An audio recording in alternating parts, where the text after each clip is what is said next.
Shirt பேண்ட்லாம் washing மிஷினில் போடும்போது அழுக்கு போக மாட்டேங்க ஃபீல் பண்ணுறீங்களா? அப்போ நான் சொல்கிற மாதிரி ட்ரை பண்ணி பாருங்கள். கலரில் இருக்க அழுக்கெல்லாம் சூப்பராக போகும். ஸோ எப்பயுமே ஷர்ட் நம்ம வாஷிங் மிஷினில் போடும்போது உள்பக்கம் வெளிப்பக்கம் இருக்கிற மாதிரி திருப்பிட்டு காலர் பட்டனை போட்டு விட்டுக்கோங்க. ஸோ எல்லா ஷர்ட்டும் அதே மாதிரி நான் இன்றைக்கி வந்து திருப்பிட்டு காலர் பட்டன் வந்து போட்டு விட்டேன்.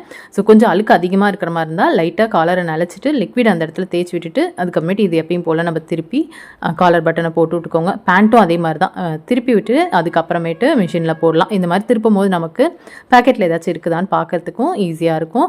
ஸோ ஃபர்ஸ்ட் எடுத்தோடனே லிக்விட் நான் மிஷினில் ஊற்றி வச்சுட்டேன். அதுக்கப்புறமேட்டு ஷர்ட் எல்லாத்தையும் போட்டுட்டு லாஸ்ட்டாக பேண்ட்டை நல்லா உதறி போட்டுக்கலாம். லிக்விட் வந்து நான் தண்ணி கலந்து வச்சுருக்கேன். ஸோ அந்த லிக்விட் தான் விட்டுருந்தேன். ஸோ இன்றைக்கி நான் பார்த்தீங்கன்னா ப்ரோக்ராம் வந்து சோப் மோட் வந்து செட் பண்ணியிருக்கேன். ஸோ இந்த சோப் மோட் செட் பண்ணும்போது நல்லா வந்து வாஷ் பண்ணும். என்னோட மிஷின் 16 வருஷம் பழைய மிஷின். ஆனால் நல்லா இங்கே பாருங்கள் இப்போ துவச்சி முடிச்சிடுச்சு ட்ரெஸ் எல்லாம். ஸோ அழுக்கெல்லாம் நல்லா போயிடுச்சு. காலரில் இருக்க அழுக்கெல்லாம் சுத்தமாக போயிடுச்சு. அதே மாதிரி நம்ம எப்பயுமே ஷர்ட் காய வைக்க கரெக்டாக ஷர்ட்டை கம்பியில் போட்டிங்கன்னா அந்த இடம்லாம் அப்படியே சுருக்கமான மாதிரி ஆயிரும். ஸோ அதனால் எப்பயுமே ஒன்று ஹேங்கர் பண்ணுங்கள். அப்படி இல்லை அப்படின்னா காலரை மட்டும் கிளிப் பண்ணி விட்ருங்க.